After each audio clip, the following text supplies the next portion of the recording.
कि जब तक हम पे शक्ति नहीं होगी तब तक हमें दूसरे की तरफ आंख उठा के देखना पड़ेगा, इंतजार करना पड़ेगा और हाथ फैलाना पड़ेगा, और वही मिलेगा जो मिलता आया है। और मिलने वाले की बात जान लो कि जब आप किसी की तरफ हाथ फैलाते हो तो वो नहीं देता जो आपको चाहिए, वो देता है जो उसकी जेब में होता है और जिसको वो आपको देना चाहता है। और मेरे शब्दों में तो सुनो, वो झूठन देता है आपको।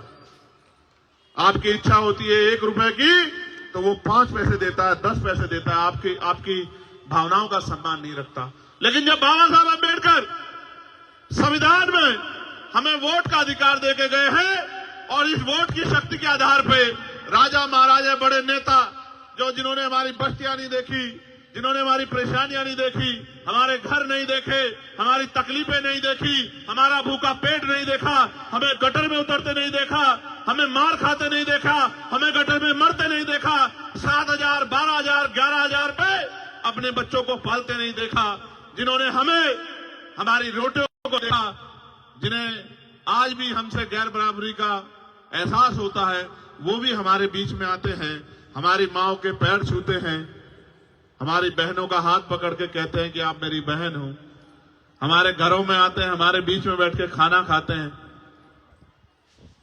हमारे गिलास में पानी पीते हैं। कभी कभी गिलास अपना ले आते हैं लेकिन पानी पीते हैं, बर्तन अपने ले आते हैं, खाना अपना ले आते हैं, हमारे बीच में बैठ के खाते हैं। ये साबित करने की कोशिश करते हैं कि हम आपके हितैषी हैं।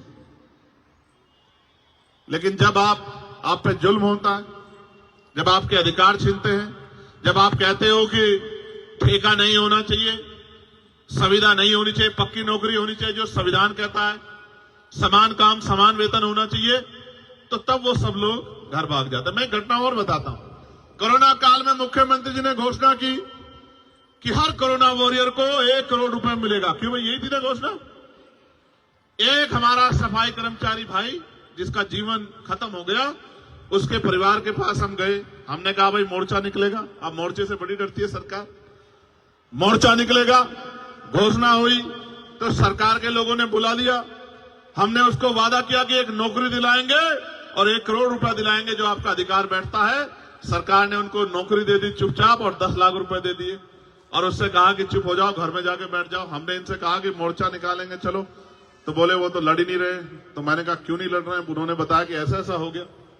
तो मैंने कहा बताओ कि अपना 90 लाख रुपए खो दिया उसने। बोले ये मिल गया, ये भी बहुत है, आपके जाने से ये मिल गया।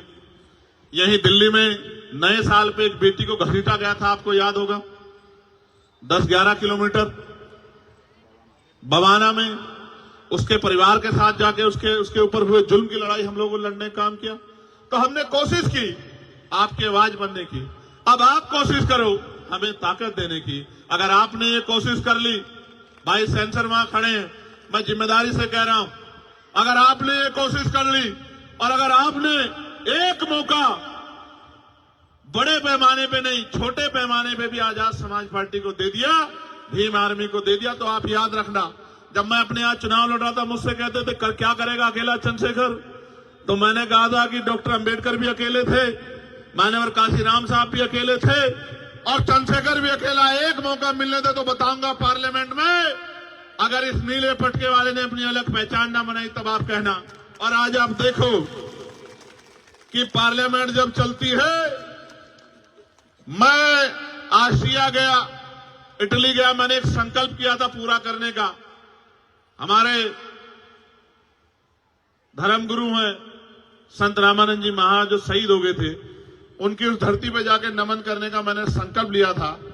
मैं वहां गया, वहां की बहनों माओं से मिला, सोच रहा था क्या जानती होंगी मुझे, तो बोलती है कि भाई हम अपने फोन में सनसेट टीवी देखती रहती है कि कब हमारा भाई पार्लियामेंट में हमारे लिए बोले। आप ये बताओ, आप भी सुनते होंगे और बहुत सारे लोग तो ये कहते हैं कि हमने पार्लियामेंट टीवी को इसीलिए यूट्यूब पे सब्सक्राइब किया है कि हमारा भाई वहां बोलता है हम उसको सुनते हैं। आप ये देखो, भोजन माता, आशा, आंगनबाड़ी, सफाई कर्मचारी, ठेके पे कर्मचारी, सरकारी कर्मचारी, दिल्ली सिविल डिफेंस वाले, कोई ऐसा पुलिस के लोग, दिल्ली पुलिस हो चाहे देश की पुलिस हो, उनके मॉडर्नाइजेशन की बात, होमगार्ड की, ग्राम के चौकीदार की, सब लोगों की बात, नौजवानों की बात, रोजगार की बात, महंगाई पे मार की बात, जो जनता पे पड़ रही है, सारी आवाज हमने पार्लियामेंट में उठाने का काम किया।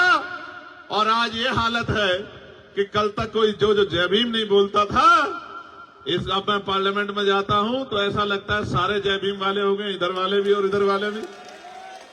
एक दिन तो मैं गया, अभी एक विवाद हुआ तो मैं गया तो वहां के कर्मचारी आए मेरे पास, मैं अंदर बैठा कुछ लिख रहा था, बोले आज तो आपकी पार्टी के बहुत सारे सांसद आए हैं।